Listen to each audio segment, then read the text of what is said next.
Kilala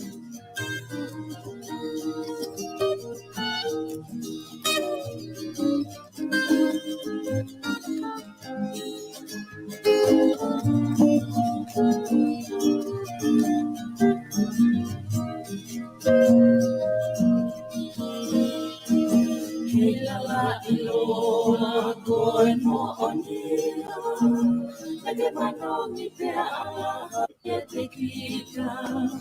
Kola toko a te ke a usia nai a me. Kilala iloa koe mo onia, ake manongi te aha e te kita. Kola toko a ke a usia nai a whia.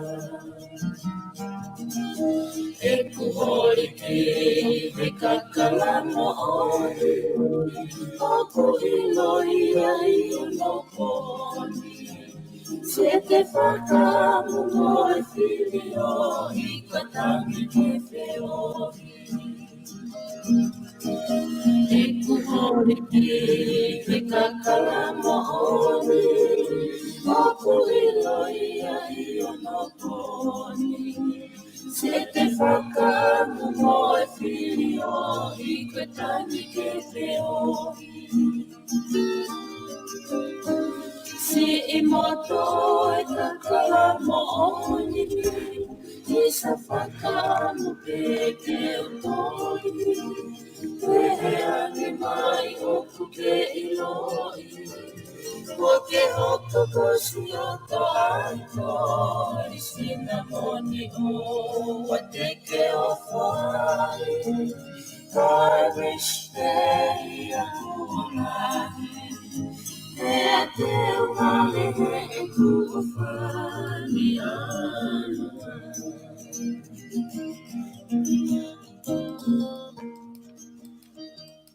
Ako kore ke hufanga mohenga hi whatap ko dope ku wha o atu mo aki o atu me ngai polokalama ko kamataia I ahoni.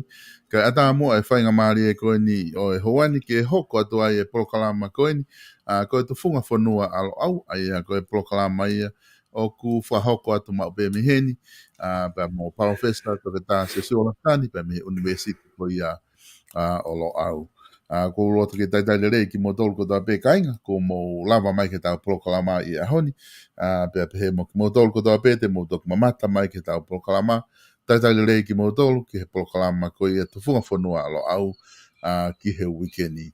Whiwhia whoki ke taitai le rei, I PALOFESA, pēa me I Kenpela, Australia, malo e tau mau e ahoni e PALOFESA, pēa malo e ngau lahi, pēa me he university o lo au, ka maa e ngahi ngau e ko tā pē, o ku whahoko mai me Kenpela, Australia. Whiwhiha ke PALOFESA, whiwhiha ke Luciana pia moe ngā ui o ku whai pia me Australiana.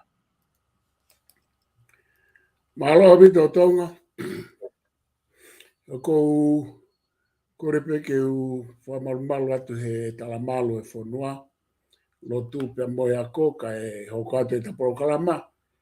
Pe kau whawhitai pe he mea koto pe kutau au sia.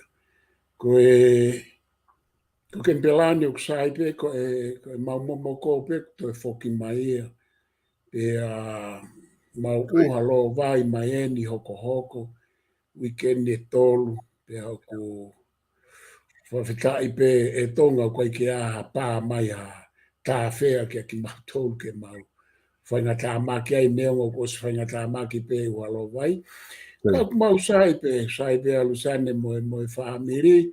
Ko au pena e toi mautu o he flu, pa koe ni o kou toi whakea ke mai.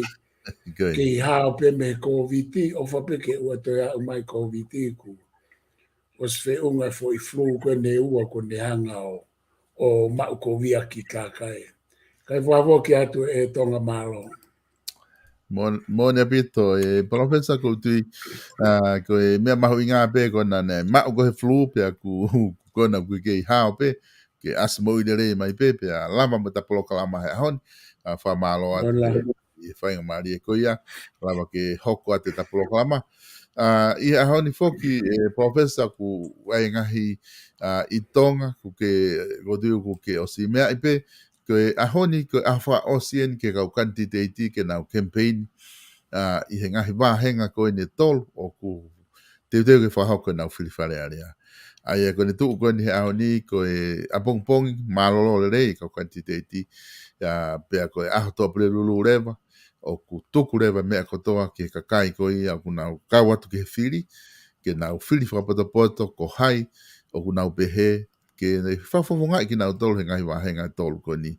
E ne tuu koe ahoni professor Fefe anga hau wakai ke tau teu watu ko ia ki he whiriwhare area si I koe ni. Alo tonga, koe nia he whiri maari Koe. Whiri mahu inga kia te au, neongo koe wāhenga e tolu, ka koe ku wakai koe ki koe toko tolu en koe whikalahi en ke whare area pia tau toi hanga atu ki a toi whiri si he hiri koe ne ai pekia a se miswahau minister o whakene toka he whimaria a eiki ka koe tsuga toi whiri ta. Koe pure anga eni o ku lahi taha ai e lere mai koe ni e historia. Koe. Ai kau minister ko nau pekia. Koe. Pea koe moe kau minister kutuku kitua. Ai koe toko ni mai. Koe.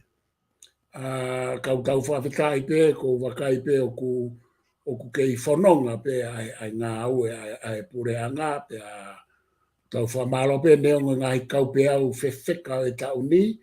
Pe moe hau a COVID. Kai ke hau ai nau ngā aue ulahi pe ngai mea ke whaike e tokanga ka koe ta whoki ma tau whamalo pe o kui kai ke holofa au pito o tau waka I tonga. Koe whiri koe ni o ku whihi au pito e tonga. Koe ka toki ai hamafuri ai whika ka koe whiri a koe ni koe malo hinga ai whiri koe ni he kui ai e foi kakai pau ai patoa. Koe. Aia koe lau whika koe toenga kau tau ataina e toki VTP mei velata e VTP I e tua pure lulu pe ko hai ai kakai te nau alu ke kau tau ataina. Pea koe e hoko nia koe malo hinga mau peo e patoa nengo na nau tō lalo I e whiri koe nei toki o si. Koe ku wakai koe ki ai koe te whitope koe nau mo veu mo e nau ke koe he lere mai ke whiri nei toki o si. Koe. He nai mei toi maaria pe whiria ka pana kai ke mo vete patoa tonga. Koe. Pea koe ku poine au ki ai koe tapau ai kau mui. Koe. Ai au tau pe he, koe whatata pe tonga. Ka pau ko tonga tapu whā. Tau pe he ka pau koe whai kau patoa ai o ni mange au. Koe anga pe whatata. O ku malawa rewa ke mau e mateni ai tau pe he koe whange au, pe koe whange au ni manoa. I e whakasetistika he tau whakafuafua, he kua siaia ne foi fika pau ia ana nau tala mai, pe aku nau kau nau tōria he foi mūmeni ko ia. Koe mea kau ku maaria ai foi alu ko ia he ku whakapate patoa ai tu hange ko talau ko koe ke lava ai whakapati he whare area mo e kapneti. Ka koe nau alu koe tu he nau langa koe e nau pāti. O ku nau te whoki mai kono mā opo pa ku iai rewa e ku tuu o sio ki he teu whiri koe ni he malawa I e nau whakataha mo malawa o spau ho nau ngāi whika ke whai he patoa foi mea maare he foi wahenga I tōru koe. Pea koe toe ngā ia e makatuunga he koe foi fuhu koe na e whai koe e tau pehe ke tonga tapu whaa e ta tafu moe aki. Foi fuhu whai ngata a lahi au pito e nehanga fuhu ia mateni. Pena na whai ke heke he nau aia koe foi te au mahalo koe te au tupu.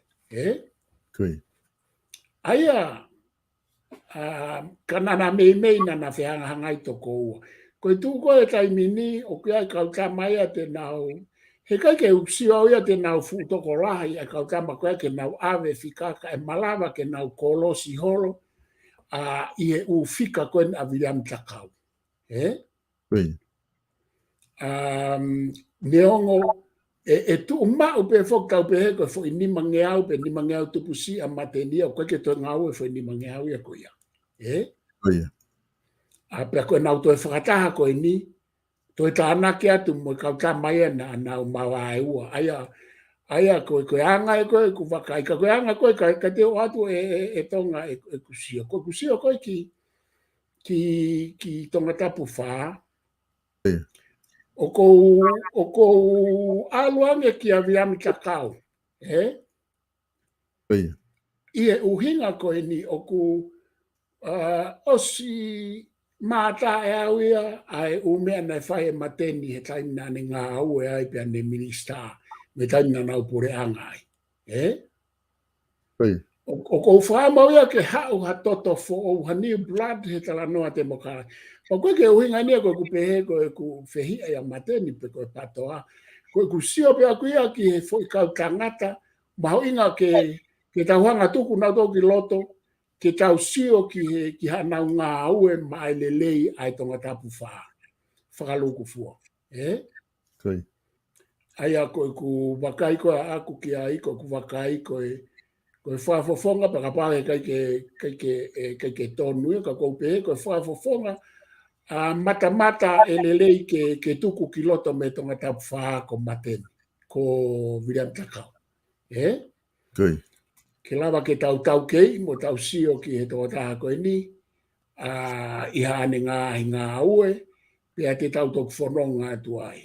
Koe tonga tapu whaa ia ko ku atpa kia kakai ko whatoka ngai pa kou wakai ki ai e tonga lahi a bite ngai ui ngā tonga hange koe ni koe ngai pui tu a tangata koe ni koe ne ngai ngā ue pe ko sfai e whanua mo pure anga koe ne ngā ue mo ne whiohi mo kakai.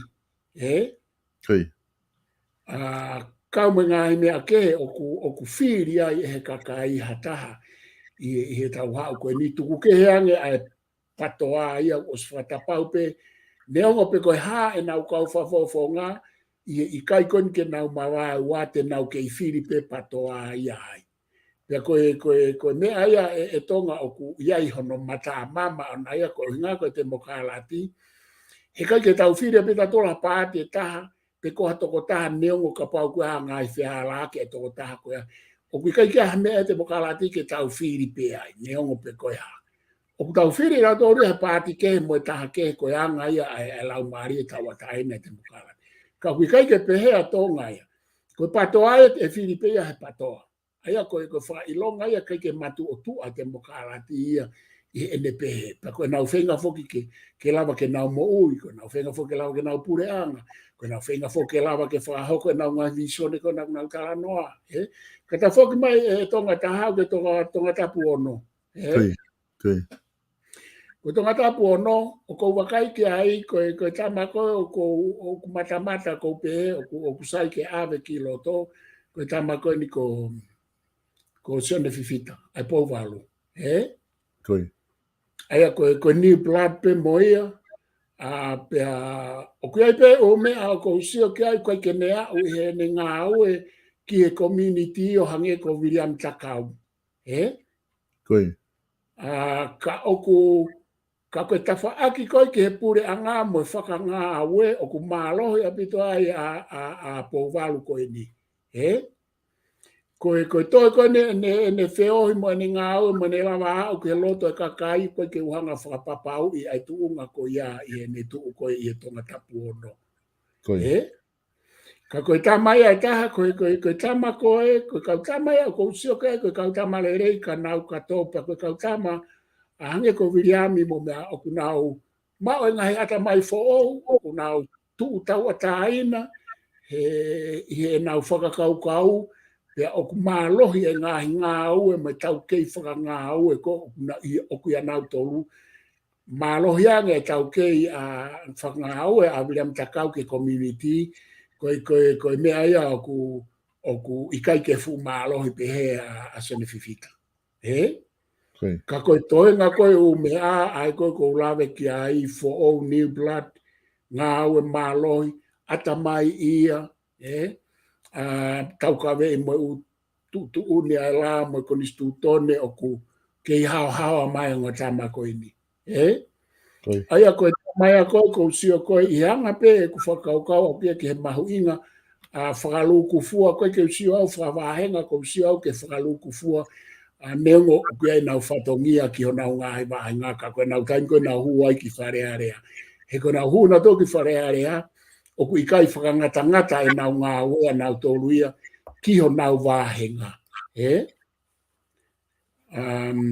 Ko ne hau koe tonga ki tonga tapu fitu, koe anga koe kuwakai ko Paula Piven piukala ko sio mata ko ia e alu mea ai i e ku whakakau ke hu ki me tonga tapu fitu.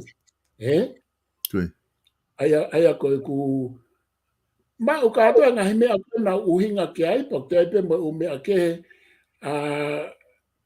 pe o ke new blood pe a piveni neongo koe tu fefeka i he patoa a koe campaign me ko piveni ko ni ki muini he ku wakai mantu i tonga utala noa ka kaia he whakamolare mo ha mo kai ke fua mawa tau ke hamolare ulunganga ataha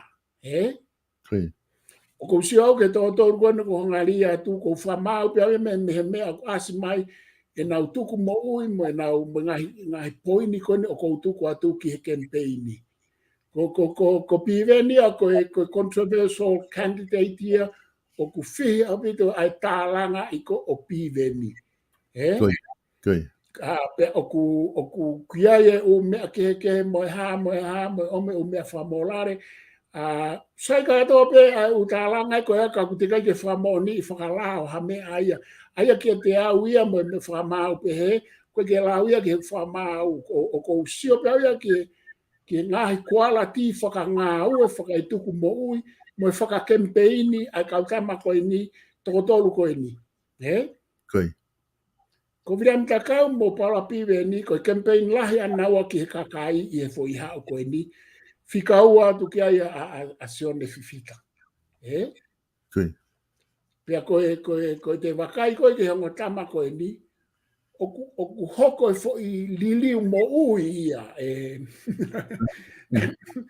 neongo na ere ake mo pe ere ake i fo ka ku hanga he fon ke pe ni ko mahu inga ia ai Onde liliwe une amo feinga e tangata ke to e sayang e pa mahu inga.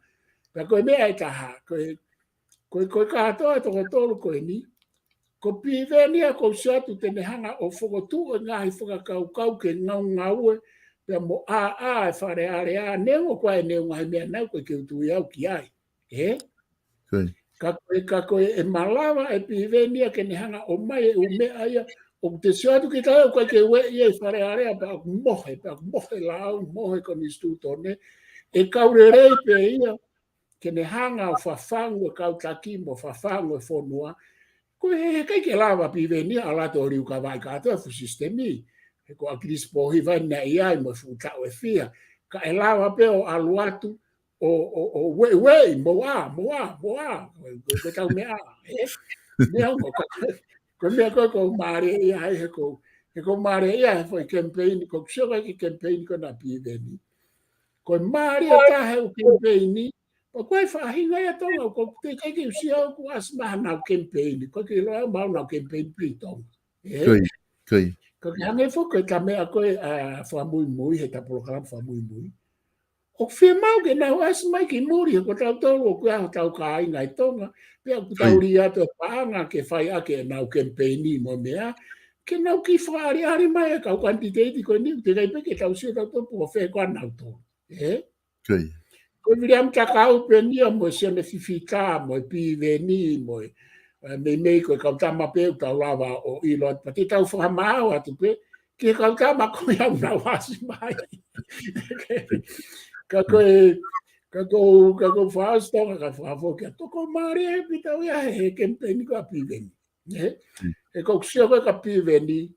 Ko pi veni he fu campaign ko ni to e pe ke whanofo ano la kanga whai whekau.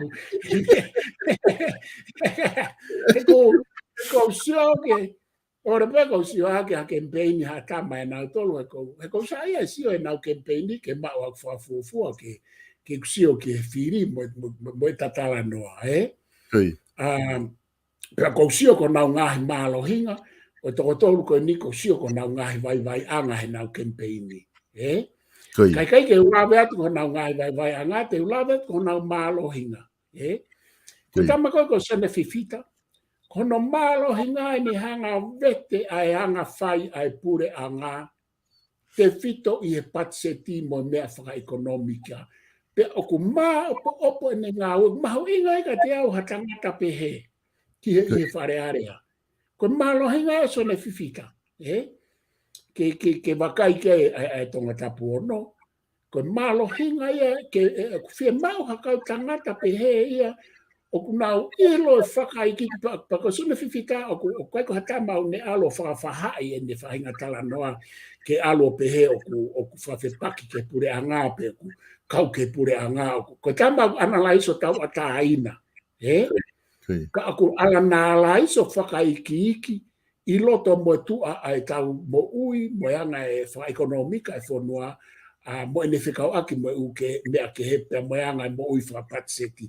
Ko tama ia tene lava o toi wei e whakaukau e patseti mo no tala no ake mahino rere ke kakai e fulahi apito a kakai e koe ke tau ilo e tau tauria ke mahu inga patseti ka koe tama koe ni e malava kapau e huki whare area tene hanga whakamama mai whaita whaaki ko ia he kulahi o pito kau whare areo ko ke na lamna tō ta anoa mai patseti e kai ni whai ai hono whare area e patseti. Ko hinga peo ko ke na ila na tole o mea lahi e patseti ko wha apa au ke kau whafofonga.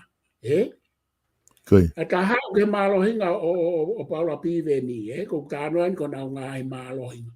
Ko mālohinga ko Paula Piveni, he kune lava wei a ngahi vai anga i he whaunga, te fito ke mea wha politika re mo konistutone.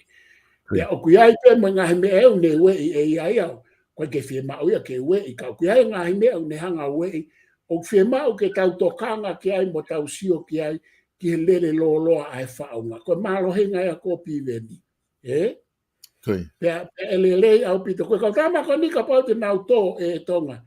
Ko whakapapau e tēnu te tau sio e whare area he kau tama maaria au pito ni he nau tālanga e whaulao a tuku ke heange ngahi mea ke.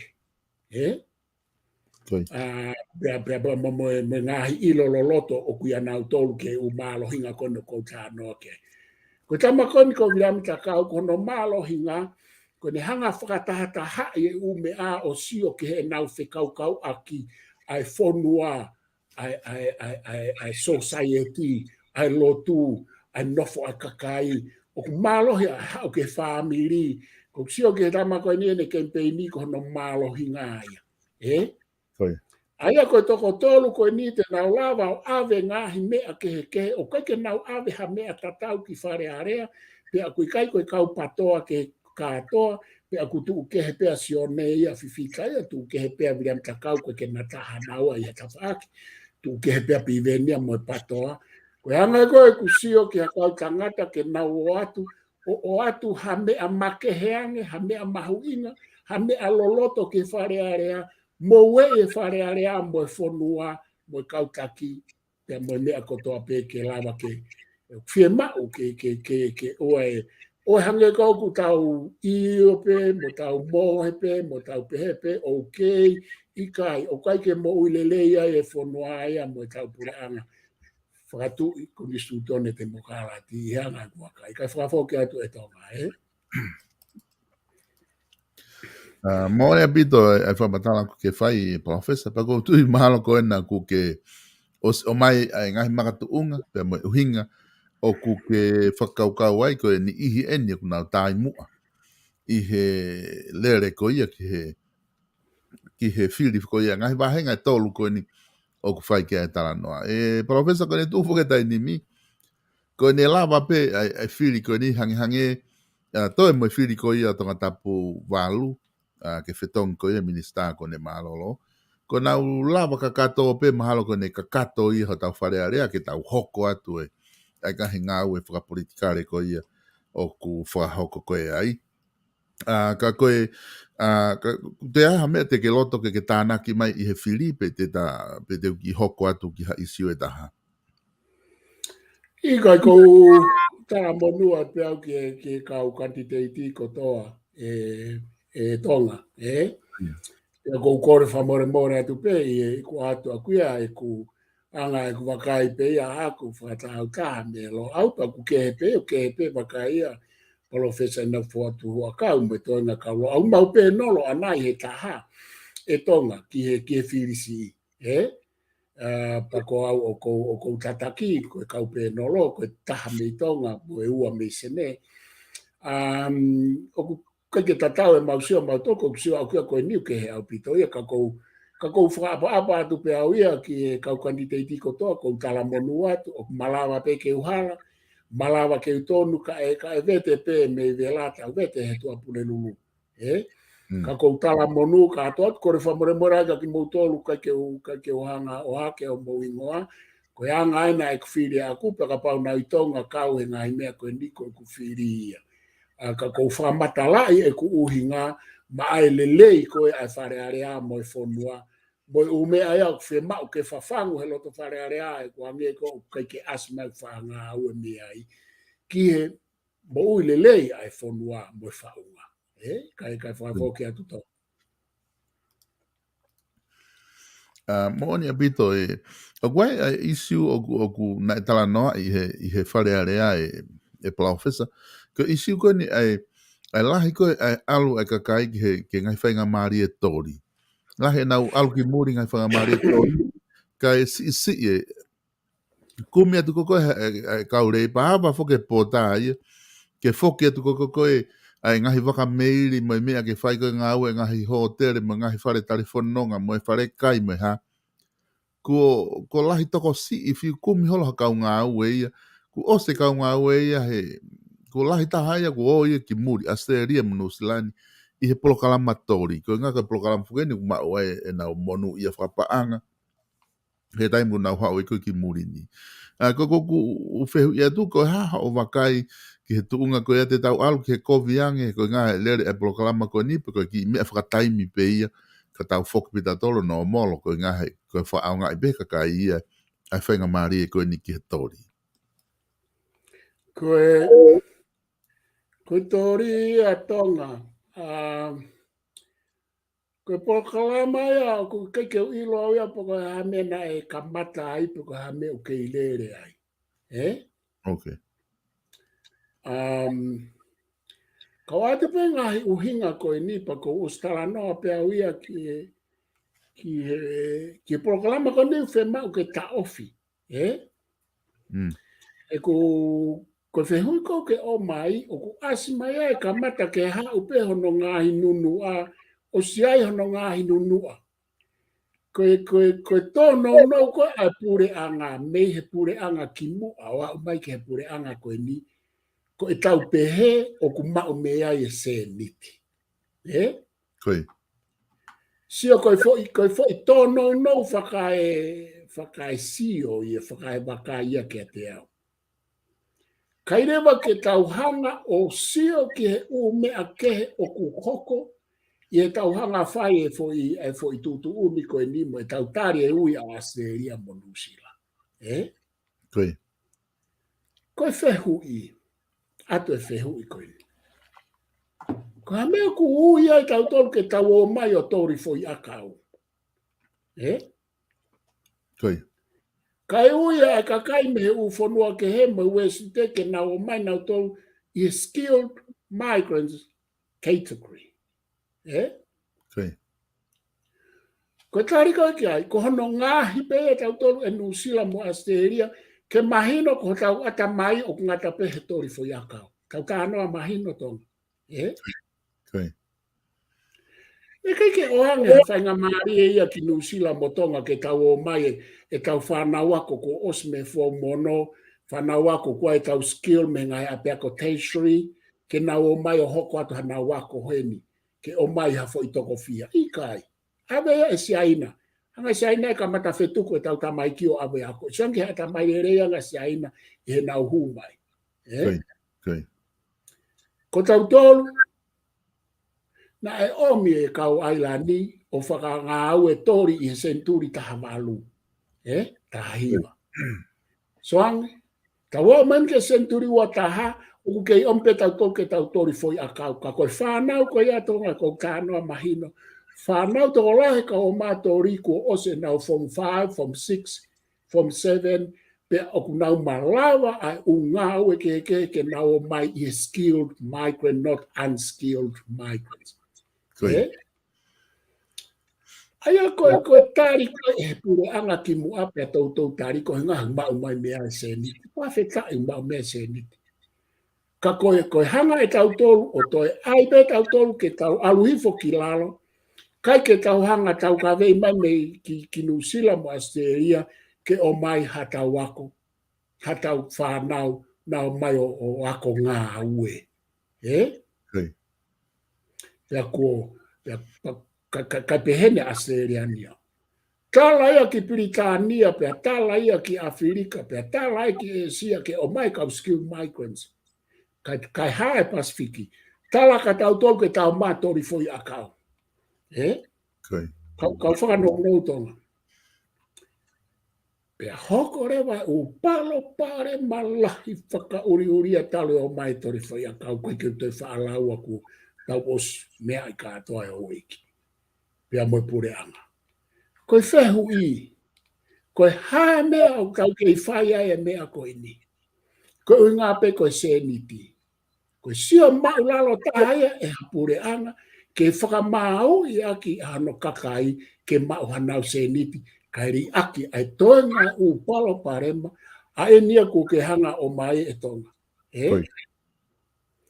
Nau o stau ke ipa i tonga he taha walu, taha hiwa, taha fitu, talo ku alu kai mo tono no ai ngā, a o ke kau ngā au e i helo au.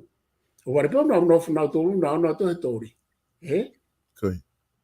Ri ake ngā ue, ri ake ako, kai hoko ai e uparo pare mai a nau tolu mo nau ngai api. Pe alu rewa tono no rewa e rei papao ai e fonua. Sio koe whehui, koe hane au whika ua ki tonga. Koe tau whakawhonu e rei papao a Australia, pe koe tau ai e tau rei papao mo e tau skilled power. Sai koe tari koe ki ai, o koe ke tau mahu inga ia tau tolu e tau tolu.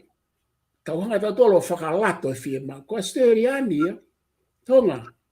Koe to tongi koe ai kau tori, o ku mei vae ua ia me to tongi ai kau tori pe a Australia mo Europe kau backpackers kono kua mai. O ku ikai ke o hange to tonu e to tongi tori, o ku exploit o cheap labor e kau tori hene nau mei paanga o ngofuru mahalo he hoa. Koe tori koe kau Australia me tori o mai me muri whanga furu tupu. Sio koe ke sia pure angai koe cheap labor fo i mea koe. Ko loa pe he ko ape New Zealand ma seria fan ke pure anga. Ko ngā ke whai ake u POLOKALAMA koe. Nau sio pe na tō ke mau e seniti. Sio pe ke mau e seniti tau kakai. Ke nau sio na tō kono mai na tolo toho heni hange koe koe kau pōpura. Slate. Ka koe umea koe ko sio ke ai. Ka matare koe tau me ape. Ko whē ekonomika koe ke tau langa e tau repa pāwa koe whē huia. Ko Australia e ko Tonga. Koe tau kāri koe ke ai me tori, ko Australia mo New Zealand. Tau whenga tato ke langa nau repa pāwa. Kai awaloa tau tolu ia. Ia ku paro pare mare vai a tau tu. O se o mai o ripoti me hena au ke u business. Tuku e ngā ue ka na om na tolo tori. Na totonu ke whaka e tau ai e tau rei papao a ngā ue he fo. Koe whakarea whaka osi tonga kau whakafokia. Koe holaia ai pure a ngā me he kai ke tau hanga whakotu harei papao a mo harei pa. Works I tonga koe tau hanga ia o kofu I fo I mea koe ia whakapūro I kai o mai e tau kakai ki muri. Koe langa o ekonomika mo o niko e tau langa I loto. Koe tau langa ake e tau rei papawa mo e tau mind, mental power. Mo e tau physical power o ku whai peia I loto ke mo uia ekonomika. He kai ke mo uia ekonomika ia e tau peise he foreign aids mo o mai e tau kau. Koe mea ka hamea ku mau he o mai e tau kau tori. Koe fo I sirini ata ape. O ku ne aluatu, pea osi pea osi. Avaloa o mea kotoa ia kai kia o POLOKALAMA e pure anga ke ai ke whangaue kakai. Mo ai ke langa loko ria ekonomika. Koe nau mea pēr nau whai ko no o mai o laku mai ki muri ka ai ta mai ki. Pehe ko solova anga e parapare. Nau mau cheap labor, nau mau wahe ua, toho nau tolu heni he tori foi akau. Ta mai ki au a ta mai le lei na ton ke ave nau tolu ia mai o whangaue I hen.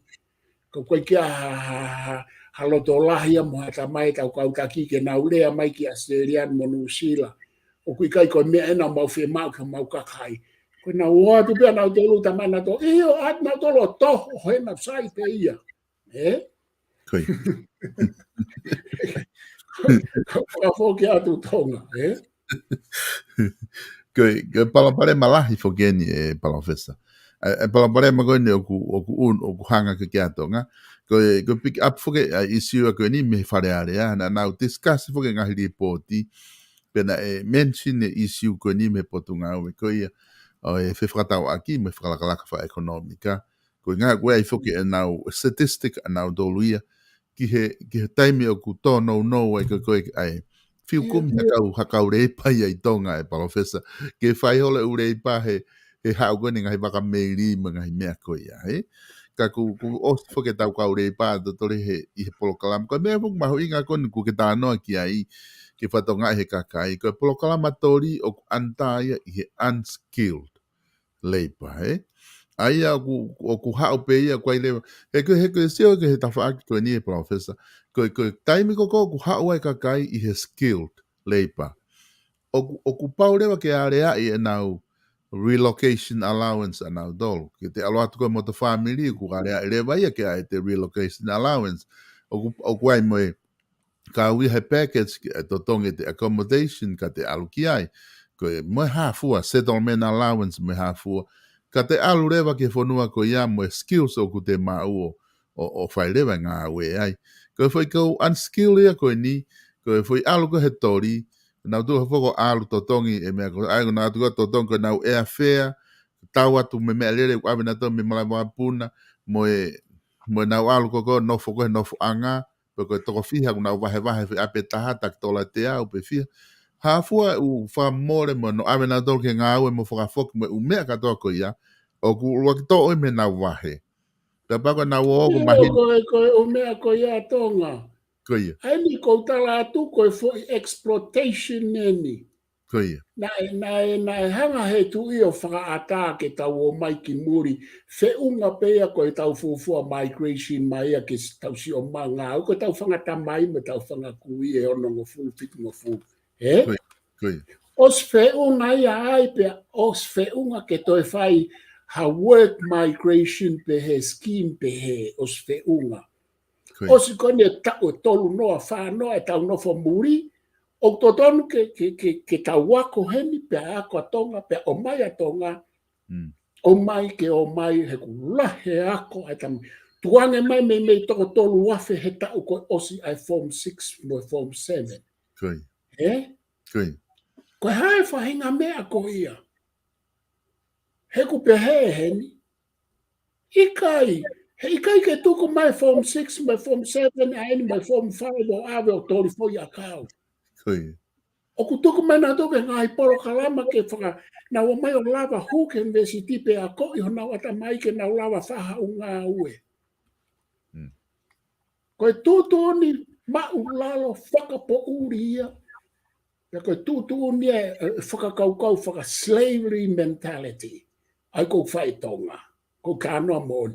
Ko e tau omi e tau kakai. Nā mai o ngāu he cheap labor. O ku tō pe e nau wahe ke fua aki e nau. Ko hae whahinga me a ko ia. Kai o mai e nau whanki wahe o tuku. Kai fua whakamore ke ka ko hinga whaka treaty a koe e kau ngāu e ko o mai tai skill.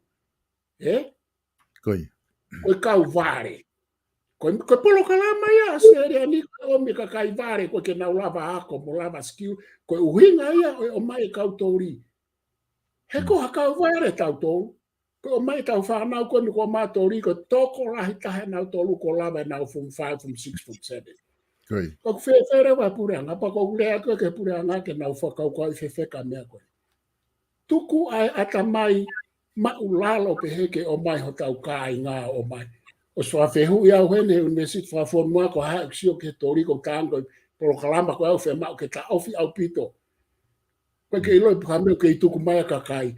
Whei ngai he pure a ngai kakai ke ngā au e tonga. Langa e whonua i tonga ai ke maua e nau se niti. Ko mea whokea ko awhekai kau taki ia ko e pasifiki mahange ko tau tōu. Whakahanga pe mea ko toa ke aiki muri. Koi. Sio pe ke foreign aid kai ke ma foreign aid to frasi sio ha me ata ke hokai ki muri. Ma ha ke tori hokai atua. Koi. O ska pata pat ko ke tau kau taki nau travel nau to uia mo u allowances. Kai ke to oia me nau vahe e nau o ki muri ke u conference si puna atu puna mai. Ka o mai re wa ko e tau kakai. O mai re vai to e nau wahe o fua aki e nau mea kotoa pe. Whakapāperiane mo nia. Koi. Kai ke aha usirini malui, kai ke aha usirini ke toka ngai ak nau tolu. Na o mai nofo, o kuto e to ope, na koe to e ai, ka kai ke whakapoto, e kai ke aha se nite e kerikito. Lahe ka maiki, ko nau talanoa mai ka te au, nau foki ange. Au mai na tolo frustrated e whainga nofo pehepa ku to. Na ono tolo me nau sirini o wā aki e ku kai ke aha nau saving a nau to. To ki ai pe whahinga o nau lava ai nau saving, nau whamau, ka kai ke pehe ka atoa e tamaiki. Ka koe uhinga koe system o e whakapōpula, koe system o e cheap labor, hange ia koe alu koe kau Afrika, koe me Afrika. Nau, o atu ke uwhei tu Asia mo tu pai mo mea koe o ngā au e mate. Pehe e tau mea. Koe lau koe tau kau wako, koe lau e tai whanua poto mo e ha. Koe kua whanua poto ia hono omi e tau kakai o whakngāwe e pehe. Pea kai ke toka ngā i lelei, kai ke ai e nau wahinga, kai ke ai nau u allowance malui. Si i to ope me nau wahe. Fu whakapāpere ane a beta mea ia koe ia. Ko e true exploitation ia mo e pure angai to ton ke na o lawe ai whamatala ko a Karl Marx ko ke mea ko alienation mo exploitation. Ongo concept ko ia alienation mo exploitation ko mea ia o kufai ko e nusila mo aseria hemi kiho tau kakai he o mai o tori. O na ke pehe ko ha o tori ko hamonu ia hala ata. Ko hau ke laiki ko hene o atu hoki i wahe si. Laiki koe ha. He koe hinga he koe kakai ware ko o maa whae tori. Kakai tae ako. Koe anga e si o hene. Oske ape ha. Airewa pehe. Tuange mai patse te aseria. Ok fie maua kau skilled migrants. Pea mei Piritania mo i ulope ke na o mai o ngau he ngai professions. Koe ha mea koe ke tau mai e mea koe ka tau tolo maalunga mo e tau ako. Tālaia ki Afrika. Where kau Afrika heni una o mai skilled migrants. Kai whewhe tau tō. Ko whehui a koe ke tau kau taki. Koe anga e tau taki mo e tau ako poto ke tau hanga o mai e tau kakai o whakangau e cheap labor heni. Koi. Whawhoke atu e tonga ko ki mawhana pe ka ku fulahe ka pare mai mea ko e nipa. Ai hana tono veke mea mai kia o e ki mo e mea. Sai pe ko no whawheni te kai ke Mahino pe te foki tonga fe. Te foki he tau whakau, mea te foki atu whawhai papu ke au whakau. Ai au e tō. Ko isi ho hange na ku fahada le nai ko isi ho ngene ku wa u ku na tala no e fale are pa ko ti ku na os mea i pe he ku na os discuss isi ku ni fale are ka ke o mahino pito ai fata no pa ko ta no le mahino ni ku ki o mai professor fega wa ki mo palo pare ma ko ne tori ka ke he fo ke si o fanki family o ku na no fa fanki tu ku mo tu o ku ke lo ko ma o ha ma wa pa na usio na to ko tori ko me le ia ki na tolo ke si mawa na se nitika ko no ko sio fra lu fu ki ai ana ko ke tala no ki ai PALOFESA pe ko tu mahalo ku ko lo be ko anga taimi ko isi fa mo ko loto ke te tala no ga ko tu na fe unga be ta taimi ka to ki hoko at heta ko nistu to ne ta programa hoko Io favor. mo eta tala no ke ngai me ko ni fra politikare o ku lotonga hoko i tonga ko umea ni ku lotonga hoko i tonga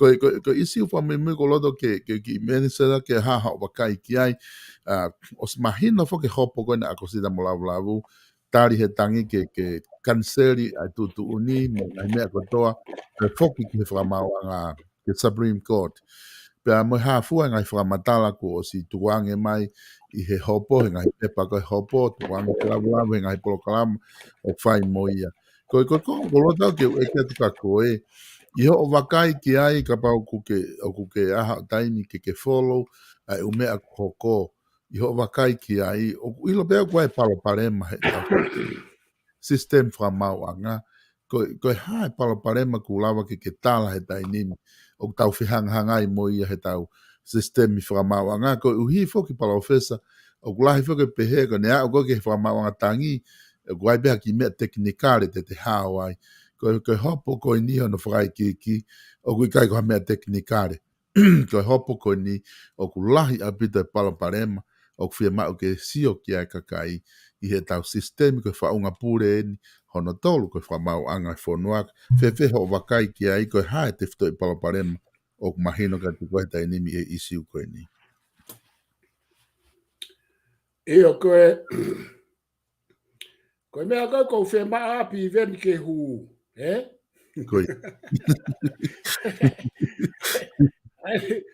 ko o ko lea toa ke tonga tapu fitu ko a weno ko ke fihia pe hen to wakai ke fokiat ko ko uhinga ko umea ko ko sio ai ko he hopo pe ko lea ko ke api veni ka pa ore wa te ke hu pa ke alo no fo ma wai o te ke to alo to e afe holo ka ke alo no fo e umea ko ni asina ko me he hopo ai ta mahino mo ta mau ulo ki fa mau anga ko ua ko department ya lao pe ko justice ka wat kai mo attention yare ka wat kai mo ka policy aya ko tau tala no ani tonga ki he fe paki ai mafai o separation of powers o kunau fela ka ki fe kolos aki mandoi ko keisi ko ni ko he kau minista e toko tolu no whaka ilo ki nau tolu na o stala atu pe au ia ai tonga a e kusio ki he manusi ai sistemi manusi sistemi he kui kai ke ngofua ke whela ka ki pe he holo ai executive whaka mau anga boi whare area ka kotonga foko ki fonua si o ku hoko pe he u fonua muri he ko kusio ka ki tonga o ku osi mau ai u lao te fito o ku osi mau ai u whakaukau e konisto tone te fito ki separation of powers ko e vai anga ko e tau founga ngā ue o ku ikai ke tau mui ki ai pe ko so ata ko ka ta ia de nga ue e u mea ko ia ko piveni te ne alatu ke nau tā langa he u mea ko ia e tonga o koe ke usoi no ka taha loto ne we e u mea koe ni Koe mea koe no teke pive ni pe neongo koe ne ure ana ku tō ki tua moe ha. Ka hanga pe he whare are ai au disciplina a piveni, tene disciplini pe ia a piveni he ume alahi pe disciplini pe he lao i loto he kai ke lava alo le de takai o. Ka tene lava ue e ume a koe nu hau he hopo a ngo lavu. Koe. Koe hopo koe a ngo lavu, koe palo pare malahi, koe tae mau, ka mata pe me he whakamau anga, me tae mau a kau whakamau, ki he kau crown lawyers, ki he kalauni, a teni seniare, he ku te kai ke lava i tonga whakamawa hewa he e tuu ai uma whaipure koe ni neongo ko spu aki mai motohi i he konistu tone mo lao. Mani. Tupunga pe tonga koe tau ki si koe ki fonua si mo e tau mo ui whakakainga. Koe.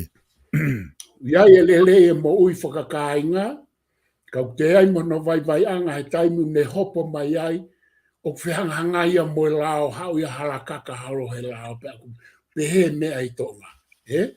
Koe. Kata. Koe mea kono koko. Ke sio ke whakamai sistemi tonga. Koe. Ko mui ho mo polokalama mo lau mo polokalama lau ki mua. Ka koe polokalama ko au mo lau. Hoko mai maga vai polokalama e wha pe fia. Ko polokalama le ia ke te au. Ke usio ato ai hoku matsio ata. Ke mea koe o ko usio ko vai i e whekolos aki a separation of powers i tonga. He kutoe pu aki maia i he whakamatala a lau o whakamo ni e umea ko usio whakatheoretikolo ato whakavavanga atu au kia. Koe. He ke sio ki hen. Kono ai koe ai hopo e toko tolu minista. Moi response kai ai whakamau. Pea moi pure anga. Koe whihanghanga ia ai mea nei whai kia lavu. Ki hongo lavu. Koe. Koe mea koe nau kalanga atu koe ki ai ki mua o ku ikai ke mau e whehu a ki holo ai mawhai pure. Pea koe ne mau pe mea koe au koe ke ngā au e rewa ko ni stuto nea mo e te mokalati ia fonua ka pau ku whekolos aki noa ia pe holo ai mawhai e kau polisi, koe mawhai e whamau anga, koe mawhai e wharearea, koe mawhai e kapneti. Koe. Aia ku e lere pe fonua ia, kai ke pe atai collapse fonua. Koe. Kai hange koe hange ko au, hange koe hataha ko mau he flu po koe COVID, long COVID. Ko long COVID hange ko au, ko oskone mau tu oua e flu. Ti kai ke sai e ku tare, pa koe mea ko whakatata, koe long COVID, koe long COVID o pehe. O slahe ka kai mate me long COVID, ka kai nai kai ke huhu, mauna tolo he COVID, pe osko ia pa nau long COVID e pe o wewe se pe COVID ia o ke nau mate. Koe. Pe aku pehe taimi o ku mau ai a separation of powers ia fonua, he koe tama i mata ia e ko ni stutone, koe tama i mata ia e te mokalati. O ka anga te mokalati ia ka tautala noa i mo whakalere, ka pau e whekolosi aki holo e kapneti ia pa mo e whamau anga ku alo ne kau whamau e tonga o pehena e pō tala noa ia mohai pia, liliwa e ne whakaukau pia. Na e asi ki mua i whakailo koe tō minista, koe ni koutou e siwa to e asi mai e tala noa ki ongo lau. Koe. O kou sa ia o mo whaka eke mo e tuate lau. Koe mea koe ki he tonu mo e hala mo e mo oni mo e loi ai ongo lau koe mea ke hei. Ka o kuna hanga o wholahi mai, ai fo i whakamā he sistemi, koe ha koe uhinga pe koe whekolosi aki o mau separation of powers, a e nia ko whakata ao ngai ai. Koe hai whahinga mea ko ia koe whakata ao ngai mehe whamau tangi.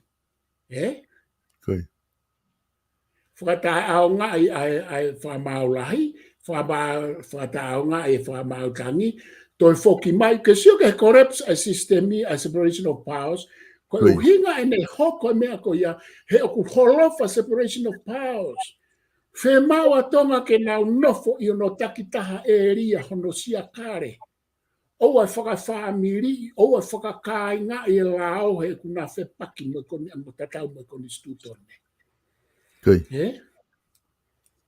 Ko long COVID o tau alo ai ka pahe kai ke fix he mea koe ni. Pai alo peo malawa ke tau matunga tā maki ai, i he kai ke fix he mea koe ni. Ai mea koe ni ke mau konu hoko i tonga. Na usio ki ai, pia whamoni, na mau hanga tu watu ka koe whahe u whakailo kona e whai. Pa koe ni koutou sio le leiki ai, i hao e tuat lau vai mai. Pea oku whakama, he ku hala kaka te kau polisi, ko kau polisi unau kau kea. Oku nau whamawanga i kai, ko konga na tura puranga, ko kau crown lawyers oku nau ha. Oku nau whamawanga i kai, unau i he Department of Justice unau puranga. Ko aten sinare oku ha, oku whamawanga i kai, oku make. Lai umea ia tonga, wharea tua iau ke aten sinare ne fia. No ta e whai ho nau whatongia. Ma koe ni ku asile rei mai i he keisi a ngolau. Pea koe whakaukau e taha oku pehe. Na pehe Aristotoro. Koe tamai ai masiva sino. Tamai ai masiva ilo. Koe riukawa. Pea moi whaihia. Ko te aede a lea Aristotoro. Koe tamai ai masiva ilo. Masiva ilo e me ta anoa ki ai a Hosea koe ta anoa ka ta whaulu aki. Moi masiva sino. Masiva whakai materia. Ko ena tamai, ko ena whae, ko ena mātua, ko e riukawa, revolution. Pea moe whaihia. Ne ango e whaia rahi e whonua, mahino rewa o masiva ilo mo masiva materia, a isa mo masiva atamai e whonua, a kautaki. Pea ko ne whakatupu reo, ko ngai riukawa la lahi ko mamani, ko ta e tokanga ai kautaki, i he masiva sino, mo masiva ilo, anau tolu, pea pehe ki e whonua. Ko umea e koe ni, koe tamai mata e nia o te mukalati, koe tamai mata ne koni suto ne. Pea koe mea e koe sio koe ki ai ke taimi o ku whehu ka kau whaostonga ka whaafoko. Koe ku sio totonu e ni. Taimi ko o ku whekolosi aki pehea e mawhai pure, o ku whie maurewa ke riu ka wai e sistemi. Koe ke uhinga o ke riu ka wai toto, mo riu ka wai tau. O ko uhinga o ke riu ka wai atamai o kautaki he sistemi, he ko i kai ke nau te lava whakawhai ke he separation of powers, pe koe i whakamooni la lahi e ne ua, koe whakamooni i he u whakailo nai whaimbo e ka hopo e ka minista, mo nau ke inofo pe i he mawhai pure, pea mo i whakailonga koe ni e hopo e ngolavu ka te whakawhau ke atu tonga. Palofesa ko diu mahino au pito ai whamatala ko ia ko ke whahoko, te hange ko ku whatala noa ki mua, ko na kumawinga ia ke o atu ke whahawaka i mehe ko ilo ipe i hono whakaluku fua o ku ia i e paloparema o ku hoko ke tau sistemi o ku asi mai mehe ngahi hopo ko ni ko tau tala noa ki ai kage, ko ngā ko ta taimi te o atu ke whama opo mai e ta polokalama, ta toki hoko atu ke ta konistuto ne i he ta polokalama koe wika hau, ka ta ngata behe i ngahi isiu koe ni mahu inga o kulotonga hoko i tonga, pea kulotonga whaheno tālanga e au ni ka te whafoki atu Palofesa, ke whama apopo na kua hamea ke to e whiela tānoa whaoski ai. Koe ulo ki pe tonga ko fia pe i e wakai atu kua mara ke whae tau whirisi i, pea tau lotu pe mo kore pe ke ave a kau whafufonga. Ke naulawa whafangu e whonua. Whafangu i o vai anga o e whonua, mo o mea vai anga o koe ke whahanga au e ki ai. Koe whaunga mo i lelei, ko pau ke whafangu mau pe a hono ngahi makatu unga, ke tau sio mau pe o kui kai ke umea, o kui kai ke whonu vai atu hamea, ka koe ke tau ilo ki ai, pea o ku fie mao a kakai ke na o whai e fwoi ngā ue ko ia. Koe mea hoko koe ku whaambe ke pure anga ke na whaka kau i lelei, ai o mai ai kau tori. Whakau i lelei, koe whakarea maoni ena ko atu, koe o mai o laiki, vare a ki nau tōru heni, neongo mao e nau ki seneti, ka koe laiki, i he re volo tau potu ki lalo o i society. Pea komataro ke asimaha no ngahi nunu o keke, asimare mo no ngahi nunu o nai ki tonga. E whai atu eni koe tau kakai whewhine, te nau whai e tau ngā wepa mo lo ngai whanau. Hange koe ato ngā ia, ko tonga whai ha tau ha wheitu u alu kakai tangata ke tau. E sio ke whainga pure anga pehe, ke whainga pure anga nau ave pe nau kakai tangata o mei osi koe ke teha kakai tangata ke whai nau ngā ue. Ko mea koe tau sio he mea koe au, tau sio pe he mea e taha i historia koe taim whai e tau. Ka ko hai o ku tau motonga, ku o se ka kakai tangata ki puri, ka kakai tangata ke whai tau ngā ue. I tau kau talavu. Koe mea ke whakau he pure anga, pa koe whakau si tonga koe mea koe ni ki separation of powers. Io, o whia mau ke riu ka wa e sistemi, i he uhinga peta. Na koe riu ka wa i whakai ata mai, koe hame o whekolosi ake holo ai uma whaila lahi o e whonua. Koe hame o whekolosi ake holo ai, he o ku tapu, pe aku mau ai koni stutone, o mau ai te mukalati. Ka whakafoka tonga ofat, malo e mau whanga marie, ofat ka ti motol ko toa pe mo mea mai, ka tau toki hoko atu. Malo pito PALOFESA, pau wha malo lahi atu, lava da POLOKALAMA TUFUNGA FONUA alo au he ahoni, o whaat kia te koe, pe mo lusere, pe mo e ngāwe kumu whai, i he universite o lo au i ken pela. Kata toki whilonga ke wika hau. Malo i ofat. Malo. Ka inga wha malo lahi atu ka te mo tolu he lava da POLOKALAMA TUFUNGA FONUA alo au ki ahoni, hange koe ku mo mea i, na ku whaatano atu ai, ko inga ku ma fa no fofoki I he koni stutone ka ku unga pe POLOKALAMA ahoni mo isiu la he tolu lava fai ki ai whakatala noa ki he PALOFESA pe ko ha ene wakai fa foi tui ana me he universite o au ki ngai isiu ko ni na o ange ki ai pe ku fa malo la het ke ding mo tolu mo whatawangi te mo te mea mai behe ngai POLOKALAMA ko ia e whahoko atu ko e POLOKALAMA hoko he ni o ko manaki ke whahoko ai POLOKALAMA ko ia whawhango saione, pia moe POLOKALAMA ko e whatwhanua fo au, ai he taha, pia moe ua, pe ko e ki ngā tola taimi o skuata, pe ko hā taimi e whinga ke fit in, ni mahe toi ngā taimi atu koe ne ahoni, ange koe nā ku talanoa ke ne a whiu mātu unga ai whinga ke osi, ke huka atoa mai ngā he POLOKALAMA e ala o atu he ahoni, koe ngā koe amanaki koe ia ke u wholau atu ki tonga eki I he pongpongi e ki whatongia o ku whahoko me apiako ke whahua ki pēmiti ki ngahi research o mana ke whai I tau ka haupea pehe whoki ki he lava ke whai ai pehe moha ki wakai ki he tau whiriwhare area ko ia o ku amana ke whai I he toa pile lulu na mao hata whanki o ngongo pe ani ke wha ki interview me I tonga o whahoko mai me iai ai I he toenga te wikeni pe ampe he whoki wika hau ki mua ke whoki mai I he tokona kika ko e wike ka hau e hoko pe ngahi POLOKALAMA ko toa pe whahoko e whoki pe kona ngahi taimi totonu te whenga pe ke malohe interneti pe me tonga ke lava ke whakahoko pe tau POLOKALAMA ko ia o ku tauanga mahe ni ki ai.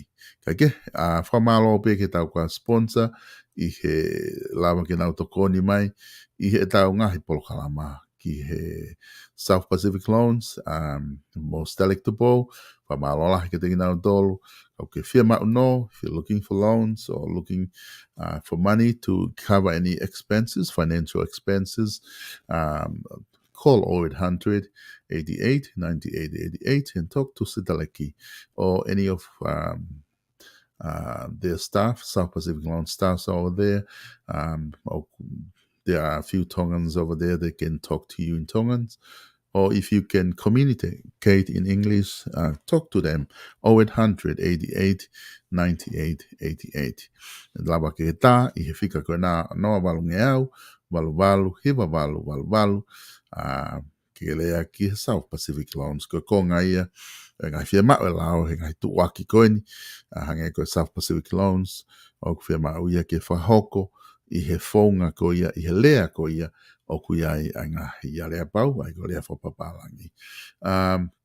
Kai ke ngata I he South Pacific Loans, ka ku kei tu before ke tau live stream o ke whawhea te kimo dolu, ka ke whia mao hangahi whai aho, ko ngai kātoanga, ko e Māori, pe ko ha I Nusilani te maulawa o atu whahoko live stream ko ia, ai a ko text mai pepe ko telefoni mai I he fika ko na ko atu I he screen no wataha wa no anima no fitu pe te maulawa atu to ko nia ki tau ngahi ngā wiki no whapa ngahi ngā wiki to tau whahoko pe me heni ko tau whare koloa wala ko ia I noko alofa au ku tu umelau ko Page Fashion Store, te nau lawa tokoni ke te koa iha o whahinga whia mau wala.